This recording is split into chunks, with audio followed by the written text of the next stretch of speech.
And I like this move by Doc Rivers. Taking both, not playing with a center.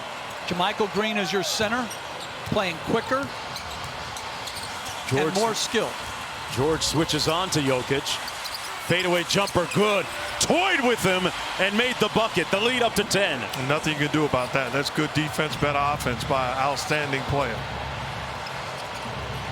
Jokic with 5 straight double-doubles here in this series. George working against Porter Jr. lost it. Back out to Lou Williams. 5 on the clock. Over Jokic and scores it. So Lou Williams with his 5th field goal. 14 points. If you're the Clippers, no sense in panicking right now. You got to look to get some stops. And Michael Malone is going to use one of his remaining timeouts. Nikola Jokic, what a shot. This used to frustrate me in the park. That guy with his hat on and a cigarette. I'm still mad at him. With the Black Sox? Took a lot of time, huh? Reminded me of the Oakland A's back in the 70s. You're too young to remember that. Raleigh fingers. Absolutely. 8-point lead. Jokic scored the last bucket. Shoots right over the top of Kawhi and shot an air ball this time. Leonard back out to the 3-point line now. Paul George rimming out. And that's what I'm talking about. Jokic made the previous shot. That's a bad shot. And defensively, you're doing me a favor by taking that. Jamal Murray all the way to the bucket in the layup. Exploding on the Clippers. Jamal Murray late in the game coming through again. He's got 21.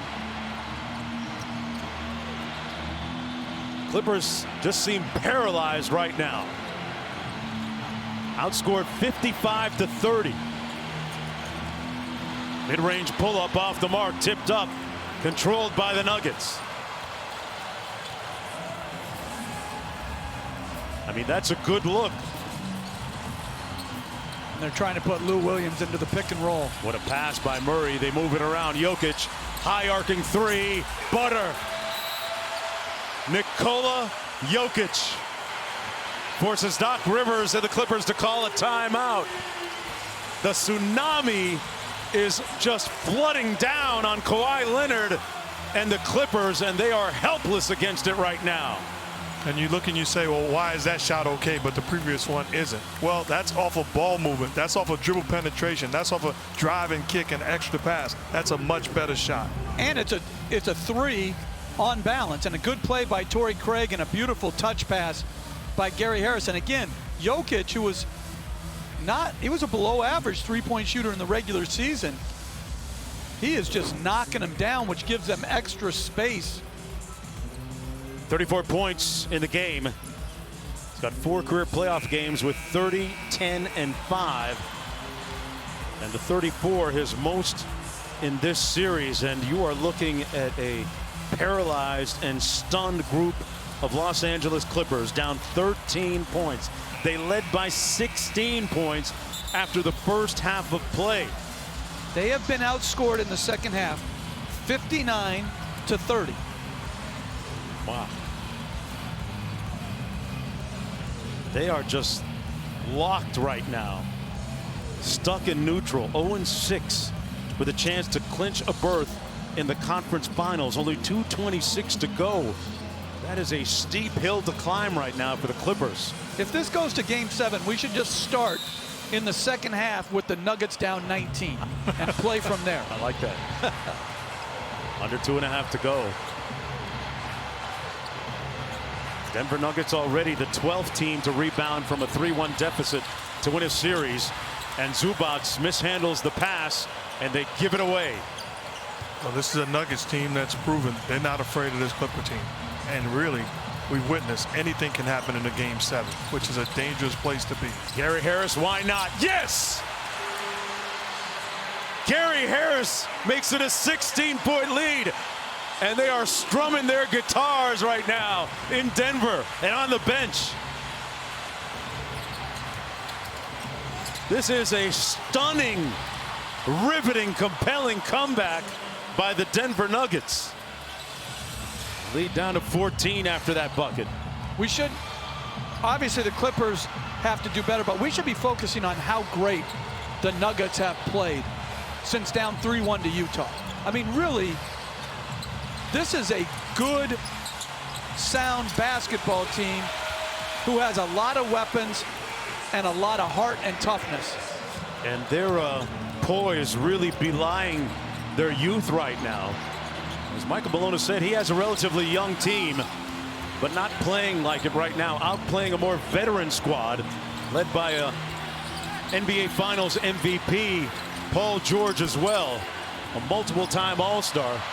This is Denver's best shooting game of the series, and this one seems at this point destined for a Game 7.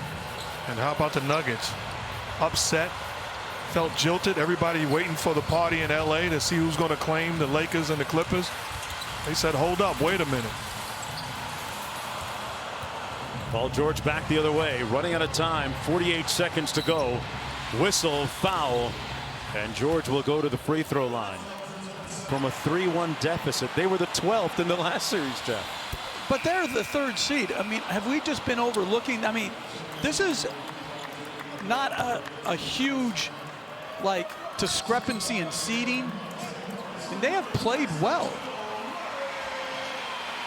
But you made the point about the score in the second half tonight. In Game 5, it was 60. Tonight is 67 to 50. Oh, in Game 5, it was 67 to 50. So this is a concern if you're the Clippers. We're doing something wrong. It's a problem right now. I do think the thing they have to address is their spirit. You know, you don't want to be a front runner when you're only upbeat when it's going well for you and your team. You have to have the same resolve, even more resolve, to pick others up and pick yourself up when it's not going well, when the ball's not going in. You're not getting the shots you want. Anybody can be upbeat when it's going well for you. Who's got the spirit when it's going bad for you? You got to wonder how traumatized right now this Clipper team is, guys. I mean, honestly, this is twice now, 2 games in a row where they have squandered 16-point leads. Hey, Mark, if we're traumatized, we're not a championship caliber. Absolutely. Well, there's the answer. We're going to find out what Game 7 says about the Los Angeles Clippers and their resolve. We already know that Denver is resilient and unremitting, smiling to a Game 7 and a dejected, disconcerted, discombobulated group of Los Angeles Clippers heading to the locker room and thinking about Tuesday night in a game that you'll see on ESPN. Can they do it again? They did it against Utah. They were down 3-1. Now they'll try to do it again against the Clippers. Us worried? Sure doesn't look like it. Jamal Murray finishing with 21. Jokic with 34 points and 14 rebounds, 7 dimes. A stoic-looking group of Clippers led by Kawhi Leonard going back to the locker room, wondering what just happened.